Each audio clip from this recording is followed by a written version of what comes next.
안녕하세요. 일본 오키나와에서 행정서사 일 하고 있는 낙군입니다. 오늘도 일본에서 직장 생활하고 계신 분들이 자주 주시는 질문에 대한 영상을 준비했습니다. 그 질문은 바로 일본에서 이직을 많이 할 경우 비자 갱신의 불리한가입니다. 결론부터 말씀드리면 단순히 이직 횟수가 많다는 것 자체는 비자 심사의 치명적인 감점 요인이 아닙니다. 더 좋은 연봉, 더 나은 근무 환경을 찾아서 이직을 하는 것은 당연한 권리이고 종신고용이라는 말이 점점 무색해져가는 현재 일본 사회에서도 이직은 흔한 일이 되었기 때문입니다. 하지만 잦은 이직이 문제가 되는 경우도 물론 있습니다. 그런데 그건 이직 횟수가 많아서가 아니라 이력서상의 공백기가 있을 때 발생합니다. 그래서 오늘은 이직을 준비하는 일본 거주자가 절대 잊어서는 안 될 이력서 공백기의 문제점 그리고 대처 방법에 대해서 정리해 보겠습니다.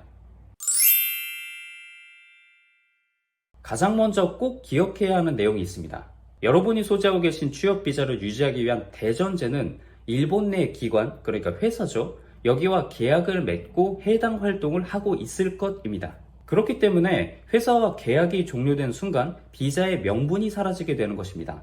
일본 입관법에 따르면 정당한 이유 없이 3개월 이상 취득한 비자에 해당하는 활동을 하지 않은 경우 비자 취소의 대상이 됩니다. 쉽게 말해서 회사를 그만두고 다음 회사에 입사하기까지 3개월 이상의 텀이 생겼다면 입관은 여러분의 비자를 박탈하고 강제로 귀국시킬 수 있는 법적 근거가 있다는 것입니다. 여러분의 이력서와 과세증명서를 대조하다가 A 회사 퇴사 후 B 회사를 입사하기까지 일정 기간 이상의 공백이 있다는 것이 발견된다면 두 가지 의심을 받을 수 있습니다. 첫 번째로 이 기간 동안의 생활비는 어떻게 충당했을까? 불법적인 아르바이트를 한 건 아닐까? 직전에 제가 올린 영상에서도 거듭 강조했지만 취업비자 소지자는 퇴사 후 무직 상태에서 절대 수익이 발생하는 아르바이트를 해서는 안 됩니다. 심사관은 공백기가 긴 신청자를 보면 몰래 불법 취로를 해서 현금으로 생활비를 벌었을 것이라고 의심할 수 있으며 세금 기록이나 통장 내역을 더욱 자세히 확인하게 됩니다. 두 번째로 이 사람은 왜 이 기간 동안 취업을 안 했을까 혹은 못했을까? 업무 능력이나 소행에 문제가 있는 것은 아닐까? 구직 활동을 열심히 하지 않았거나 혹은 취업 시장에서 외면받은 인력이라고 판단할 가능성이 있습니다. 이것 역시 비자 유지에 부정적인 요소로 작용할 수 있어요. 물론 사람 일이라는 게 마음대로 되지 않습니다. 이직하려던 회사가 갑자기 채용을 취소할 수도 있고 개인적인 질병이나 가족 문제로 인해서 쉬어야 하는 텀이 발생할 수도 있어요. 그런데 이렇게 어쩔 수 없이 3개월 이상의 공백기가 생겼다면 비자 갱신 서류를 제출할 때 이력서에 빈칸만 남겨둔 채 아무 말 없이 제출하는 것은 좋지 않습니다.